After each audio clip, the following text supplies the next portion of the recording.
Sahabat RHK yang dikasihi Yesus Kristus, pembacaan Alkitab hari ini, Selasa 8 Juni 2021, terambil dalam Injil Matius pasal 25 ayat 18. Injil Matius pasal 25 ayat 18. Tetapi hamba yang menerima 1 talenta itu pergi dan menggali lubang di dalam tanah lalu menyembunyikan uang tuannya.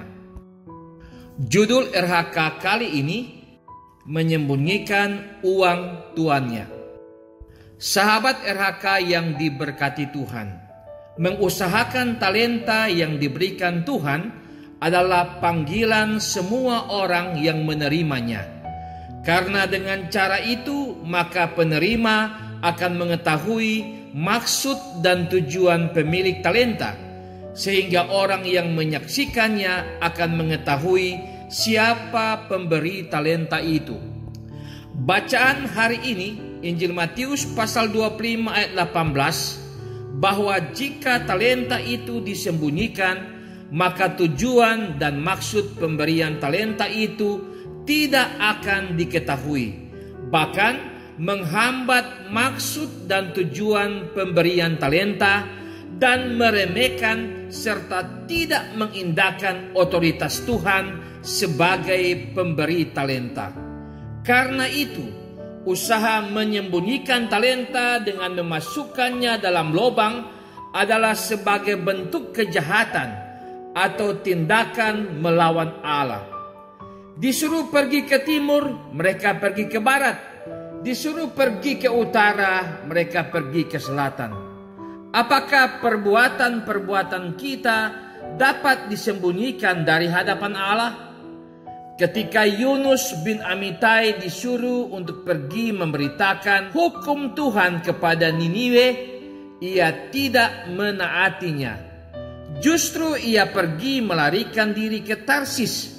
Dengan berbagai cara dilakukannya agar proses pelariannya tidak dapat dilacak dan diikuti.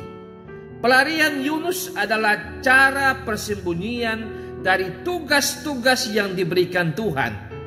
Bahkan ketika angin ribut dengan badai besar menghantam kapal, Yunus turun ke ruangan paling bawah dari kapal itu dan bersembunyi di sana.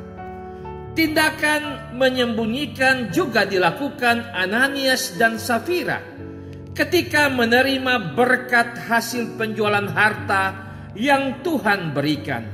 Seharusnya itu dikelola dalam bentuk membawanya kepada Tuhan. Namun dengan bersekongkol mereka menyembunyikannya. Di hadapan Tuhan tidak ada yang dapat disembunyikan.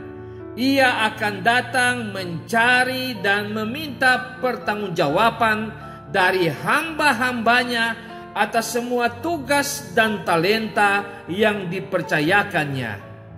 Sebagai keluarga Kristen, menerima talenta sebagai berkat yang diberikan Tuhan.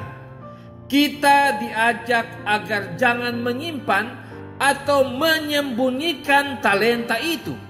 Sebab di hadapan Tuhan tidak ada sesuatu pun yang dapat disembunyikan. Ia mau kita terbuka di hadapannya. Amin. Mari berdoa. Ya Tuhan, tuntunlah kami agar tidak menyembunyikan talenta yang Tuhan berikan. Bentuklah hidup kami ya Roh Kudus, agar kami selalu memiliki hati yang terbuka di hadapan-Mu. Amin.